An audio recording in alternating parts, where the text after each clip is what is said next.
We'll fight them on the beaches, we'll fight them on the shores, but most importantly, we will never surrender!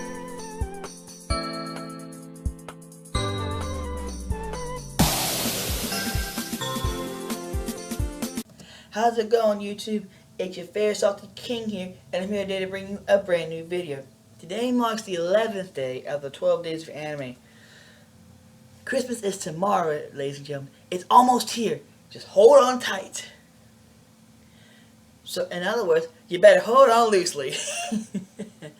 But enough about that. Let's jump right into this video and see what my lovely waifu has brought today. On the 11th day of the 12 days of anime, my true love, Sue, gave to me the Charge of the Light Brigade, Attack on Titan Season 3. This moment is really heralding because the Soviet Corps, with Eren and the crew, have all made it back safely, safely to Eren and Mikasa's hometown, where everything started over 5 years ago. But they only had to deal with like minor nuisances along the way. But when they got there, they encountered an eerie quiet that was most unsettling.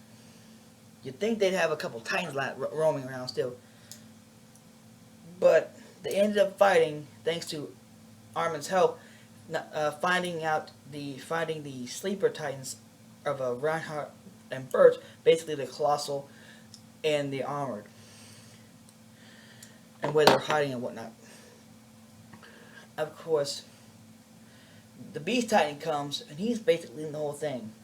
All Eren and them trying to do is just plug up some holes. That way they can retake the land, basically.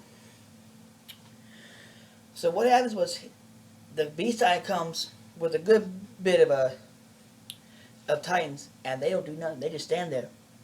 He could immediately snap his fingers, and they can charge and kill everyone in sight.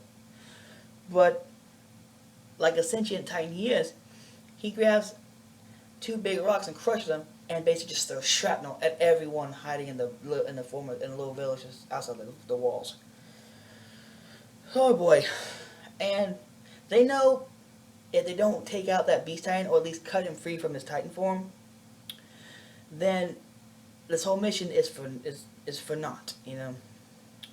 So what Eren Rama does with the last remaining, with as many recruits as he can, you know, he takes them all, and with flare guns only, he charges it at the Beast Titan. While doing this by giving Captain Levi some time to trying to take out the Beast Titan. And we'll see him, and this is such a harrowing scene because even when Commander Erwin got hit with some shrapnel of rocks, they still kept pressing forward. And you could see the fear in their face. They kept going, firing the flares off and whatnot, you know.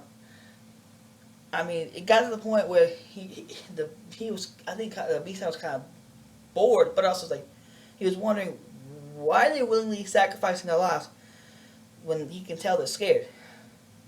Sure enough, a moment later he looked beside him and see his Titans dying, dropping like flies. And then he tried to attack Levi. Too late, he's right there, carving him up like a Thanksgiving turkey.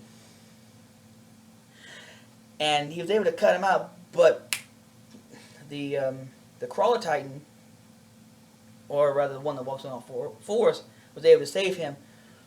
But he and the Armor Titan were able to escape, but the Colossal was not able to escape. Basically, Bert was not able to escape.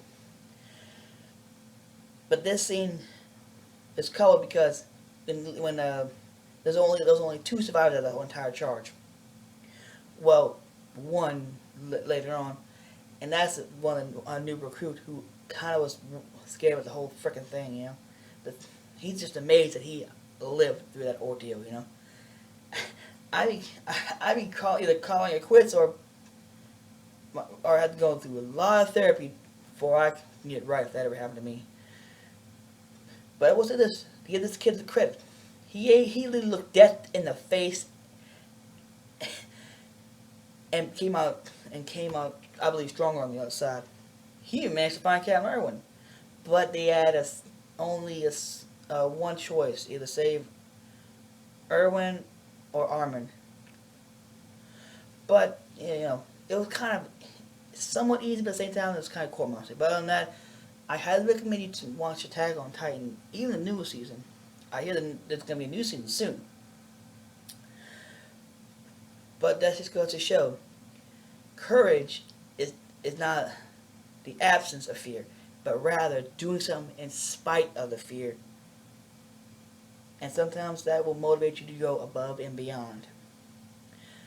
Alright, with that, ladies and gentlemen, this brings the 11th day to a close. Tune in tomorrow on Christmas Day to see what beautiful things my lovely wife has brought us today. Until then, ladies and gentlemen, I'm King Salty the 11th, and you stay salty out there.